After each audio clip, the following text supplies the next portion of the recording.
First ever factory outlet మన Mukunda jewellers ఫిబ్రవరి 14న సుచిత్రాలో గొప్ప ప్రారంభం. VA 2 to 12%, zero making charges పై ఫ్లాట్ 20% ఆఫ్. ఆఫర్స్ అన్ని బ్రాంచెస్ కి వర్తిస్తుంది.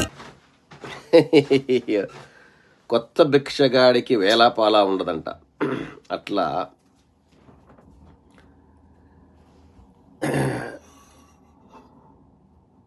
నిండుకుండ తొనకదు, ఒట్టికుండ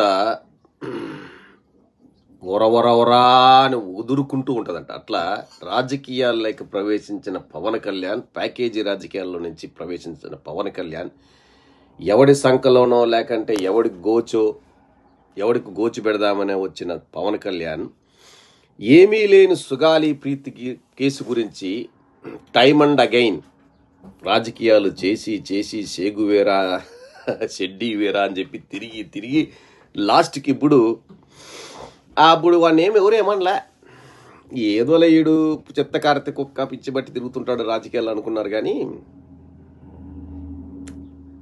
దాని తర్వాత ఇప్పుడు వానికి సరైన మొగుడు తగిలాడు మూడి. ఈడు సనాతన ధర్మము అని ఈ మధ్య కొత్త రాగం ఎంచుకున్న పవన్ కళ్యాణ్ గాడు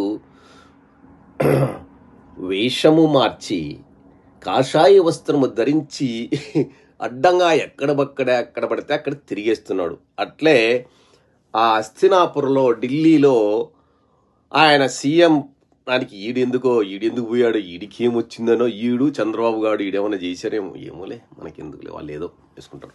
ఈడు వెళ్ళి అక్కడ కాషాయ వస్త్రం చూసి ఏమి రోయ్ నువ్వు నాకంటే మహానటుడు కదరా, నేనే నటుణ్ణి, నాకంటే మహానటుడు, నేనే HD క్వాలిటీ నటుణ్ణి అంటే 1080 HD క్వాలిటీని ప్రవేశపెట్టిందే మోడీ గారు.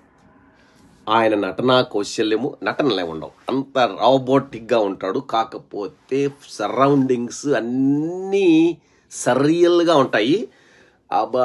ఆయన అప్పుడు ఏదో గెలిచాడా, అప్పుడెవడో ఇంకంతకుముందు ఎలక్షన్ల ముందు ఆడుకోపోయాడు కదా, కేదార్నాథ్ ఎక్కడో పోయాడు, అక్కడేదో కాశీ అదే కాదు శివుని టెంపుల్ ముందర ఆయన అన్ని ఫోటో సెషన్లే, నమస్కారాలు మొక్కుకోవడాలు ఏముండవు, అంతా ఫొటోస్ HD క్వాలిటీ 1080. ఓకే అన్నాడు, నువ్వు గురువునే మించిపోదాం అనుకుంటున్నావు కదా రాచిచ్చా అని వారి మీద సెటైల్ వేసాడు. అరే నేనే పెద్ద యాక్టర్రా, పని చూసుకోరా పరందామా, హిమాలయాలకు పోతే ఏమీ రాదు, బూడిద ఐస్ వస్తుంది చేతికి, బూడిద ఎక్కడన్నా పోతే బూడిద వస్తుంది, హిమాలయాలు పోతే ఐస్ ఎత్తుకోవాల్సి వస్తుంది, చేతులు ఐస్ బూడిద పట్టుకుంటే ఏం కాదు భయ్య, కాలదు, బాగుంటుంది. ఐస్ పట్టుకుంటే ఏమైతే తెలుసుగా మీకు, గడ్డ కడుతుంది, చెయ్యి గడ్డ కడితే పిక్కోలేక సస్తావురా దరిద్రుడా, ఎందుకురా నీకు ఈ వేషధారణ, నిన్ను ఏదో ఉపయోగించుకుందామంటే ఎందుకు కొరకురాని కొయ్యిగా తయారయ్యి ఏమిరా నీ వేషాలు, ఒకటారి నుంచి సుగాలి ప్రీతి నుంచి చెగువెర నుంచి డైరెక్ట్గా సనాతన ధర్మానికి వచ్చేసి కాషాయ వస్త్రాలు వేసుకొని ఎక్కడ పడితే అక్కడ తిరిగేస్తూ గుడులు గోపురాలని ఎందుకురా వాటిని అపవిత్రం చేస్తున్నాడు దరిద్రుడా అని డైరెక్ట్గా అనేసాడనేది ఇక్కడ అమెరికా అగ్రహారంలో టాక్స్. అది సారు, అదిరా పవన్ కళ్యాణ్ నీ విఘ్నతకే వదిలేస్తున్నా. ఒక చిన్నారి దేవికా రెడ్డి అనే ఆడ కూతురు, చిన్న నీ కూతుర్లంత ఏజ్ లేకంటే ఇంకో చిన్న 25 వరకు ఒక 2 years అటు ఇటు ఉన్న అమ్మాయి మీద నీ కూటమి ప్రభుత్వంలో ఉన్న పిల్ల పిత్రేసి నా కొడుకులు మరియు ఈ పచ్చ సైకోలు ఆ బిడ్డను ట్రోల్ చేస్తున్నారు. దాని గురించి ఏమన్నా శ్రద్ధ చూపుతావా? ఏదో నాకు ఆడబిడ్డలన్నా ఆడ స్త్రీలన్నా నాకు అసలు గొంతు కోసుకుంటా, గుండెలు తీసేస్తా, లేకంటే ప్రాణాలు తీసేస్తా అన్నావు కదా. ఏమైనా సిబిఐ వాళ్ళు ఏదో సుగాలి ప్రీతి గురించి కేసు తీసుకోవట్లేదంట, ఏమైనా స్పందిస్తావా? లేనిపోని దానికి నెత్తినేసుకొని గాలికి పోయే కంపను కింద తగిలించుకొని తిరిగావు కదరా గుట్లే, అప్పుడేమైందిరా? తర్వాత అక్కడ మదనపల్లిలో ఒక బిడ్డ చనిపోతే యాసిడ్ పోస్తే ఏమన్నా వచ్చావా? కానీ మ్యూజిక్ నైట్స్ మాత్రం అబ్బో,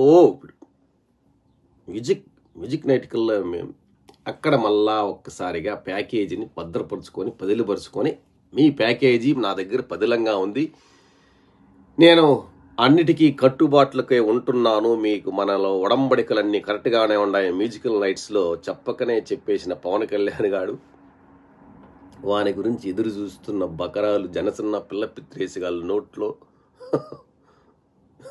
మట్టి ఆక్రమణలకు ఆలవాలమైన ఈ దరిద్రుల గురించి మనం రోజూ మాట్లాడుకున్నా ఏముంది గురు, నాకు ఇవి తప్పితే ఏమీ లేదా అని భగవంతుని అప్పుడప్పుడు అడుగుతుంటాను. భగవంతుడా, నాకేమైనా జ్ఞానము కలిగించి వేరే వాటి మీద నన్ను దృష్టి సారింపజేయి తండ్రి అని.